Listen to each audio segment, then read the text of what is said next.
My dear friends, let's give some tzedakah. Join me in giving tzedakah so we'll merit between Torah, between tefillah, prayers for our brothers in Eretz Yisrael and the whole world, and tzedakah. And now, Eidvar Torah, obviously, this is our strength. Korcheinu bepeh, as it says.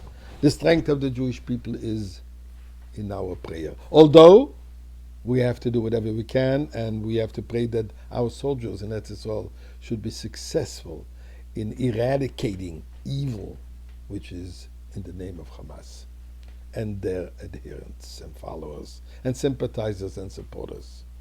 No need to go into extensively. We all know what's going on, or those who want to know.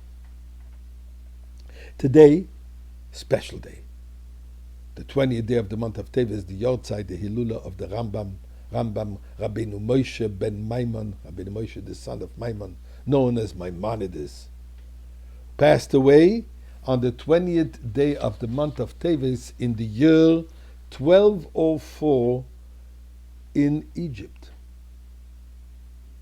Now we know that Rambam was a great scholar, a great Talmudist, a great philosopher, a great physician, great mathematician, great leader, but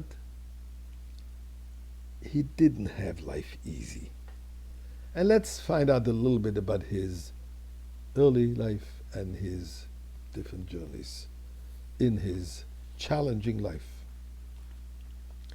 In the years 1100 of the Common Era, obviously, bands of Muslim soldiers, if you can call that, roamed the streets of Spain, of Cordova, Spain. Cordova was then a center of Jewish learning, great Jewish communities with great study halls. And those fanatical hordes, can I add, the more it changes, the more it stays the same. They poured into Spain and forcing, with the threat of death,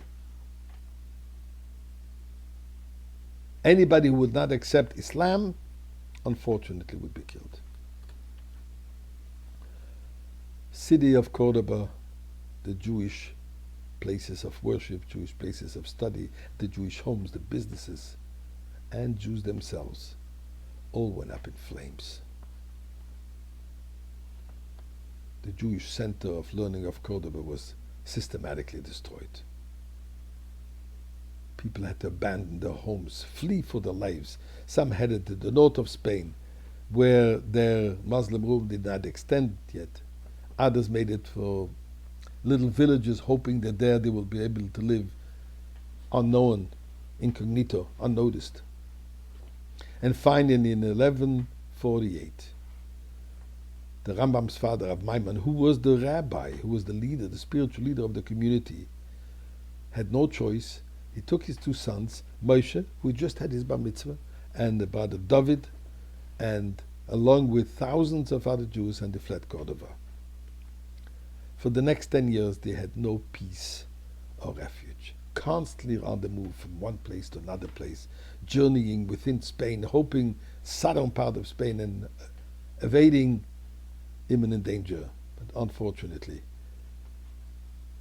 that couldn't last. And in 1159, Rabbi Maimon, together with thousands of other Jews, journeyed across the Mediterranean and arrived in Morocco and settled in the city of Fez, hoping to find some respite, hoping to find some peace and quiet, but even there,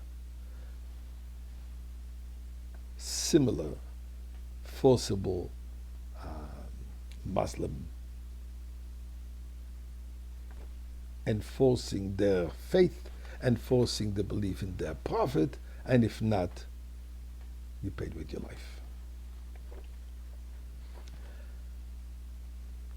At that time, the Rambam was 24 years old, and he came into great prominence. What happened was, there was a huge debate going on amongst the great scholars of the time about those Jewish people who openly accepted Muhammad and Islam, but quietly they led a Jewish life. Should they still be considered as Jews, or should they be discarded from the Jewish community, excommunicated from the Jewish community? The Rambam came to their defense, although young in age, but he wrote extensive writings on the subject and proved unequivocally that they are Jewish and should be respected, should be welcomed, should be loved, and should be helped and supported, although he disagreed with what they did. But due to the circumstances, they cannot be considered as apikosim chas v'shalom. They cannot be considered that they don't belong to the Jewish community. All we need to do is to accept them, love them, bring them in, support and help them. This brought them to great prominence.